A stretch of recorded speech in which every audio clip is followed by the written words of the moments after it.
A brand new 30-second TV spot for Superman hit yesterday, and naturally people are upset because it had like 4 seconds of new footage to comb through. This is the shot in particular. Yeah, I don't know about you, but I am absolutely furious with what James Gunn has done to this iconic hero. How dare you, sir? This actor's an absolute buffoon compared to the greatness that is Henry Cavill. No, but seriously, when I saw the footage, I was like, oh man, there's only like 4 seconds of new footage. That sucks. I guess I missed the memo that I was supposed to be pissed about this like everyone else. Let's talk about it.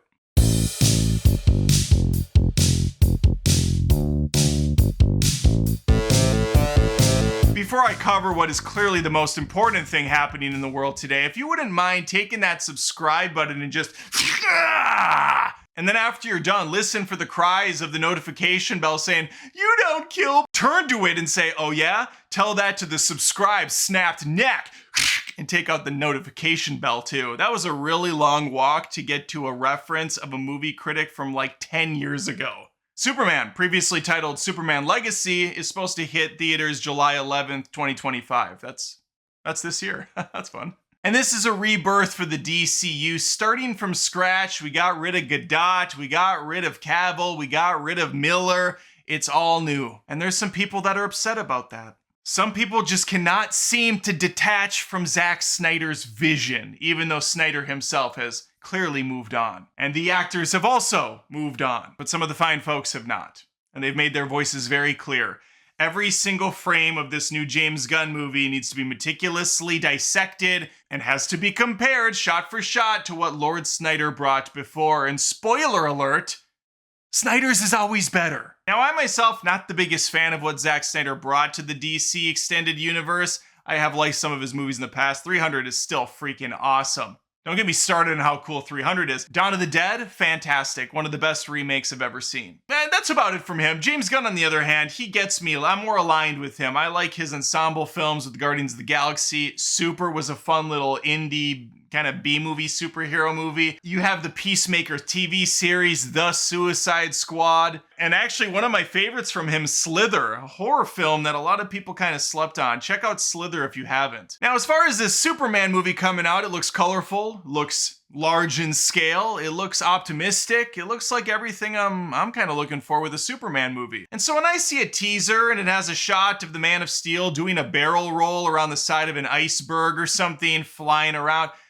looked good to me, but I guess my eyes are a bit more untrained. I didn't see what the internet was seeing. In this wonderful era, when you can freeze every single frame of a trailer and get a crisp, high-resolution shot of it, you're gonna find yourself some stupid still shots. What's funny is every time I edit one of my videos, anytime I pause, my face goes from this to like, and then I fast forward a little bit, I look kind of normal, but then I pause and it's like, all I can think is, God, I'm ugly.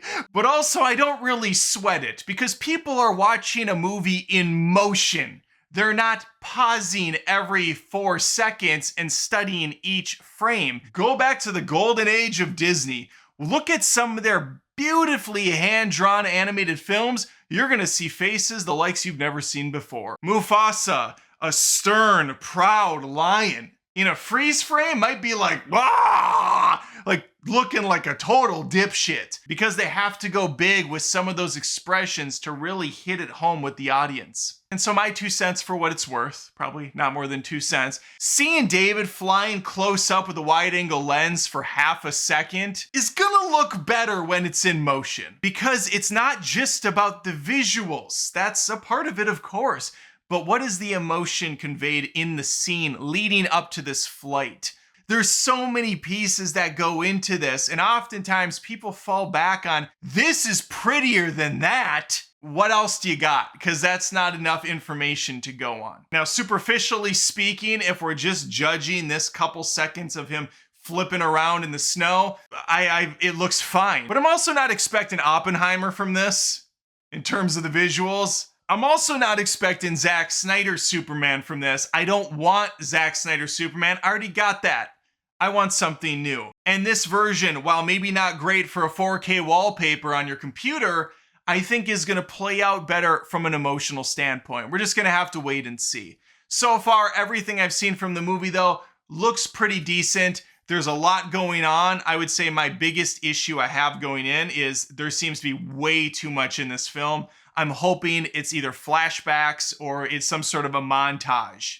But this is James Gunn. He likes to bring in a lot of weirdo characters. He's great at the ensemble films. I'm gonna let him cook. But a lot of these comments on the internet are doing it just because they get the views, they get the likes, they get the comments. It's all about engagement to some of these folks. It's about saying the most obnoxious thing you can, jabbing as hard as you can at it, just to get brownie points and wins for your side. Because apparently there has to be sides to everything now. We can't just like Superman movies when they come out. We have to defend and hold the line for the last series of them. I'm sure there's still some Richard Donner bros out there that hate all of this and they're like, this fucking stuff. You know what? You want to talk about Superman? None of this new fandangled who's a what's-its and whatchamacallits.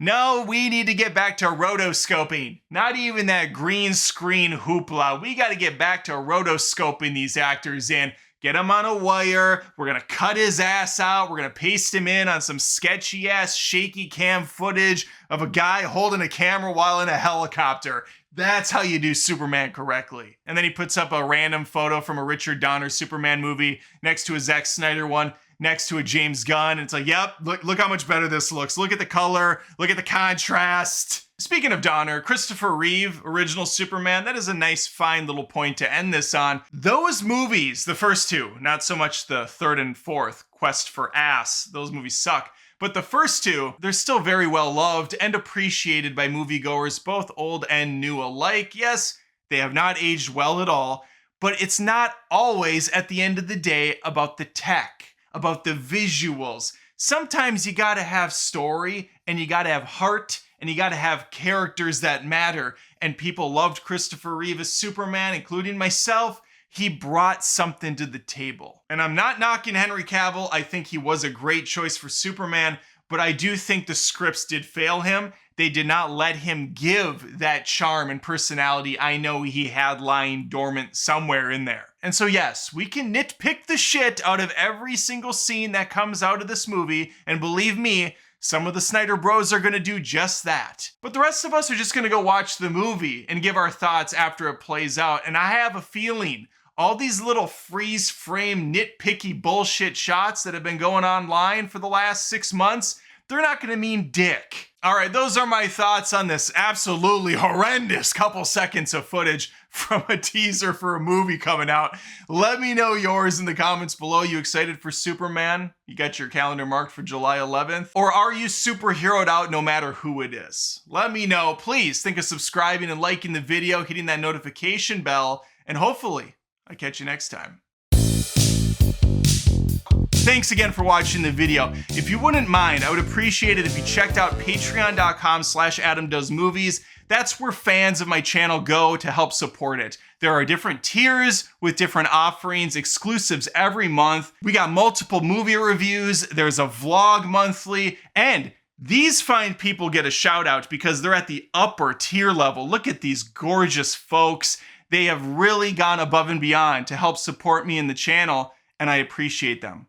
And even if you don't want to plop down $1 a month, you can just sign up for Patreon for free and become a member at no charge, just to see what's showing up at least and give you a better sense of it all. Appreciate your time. Thanks.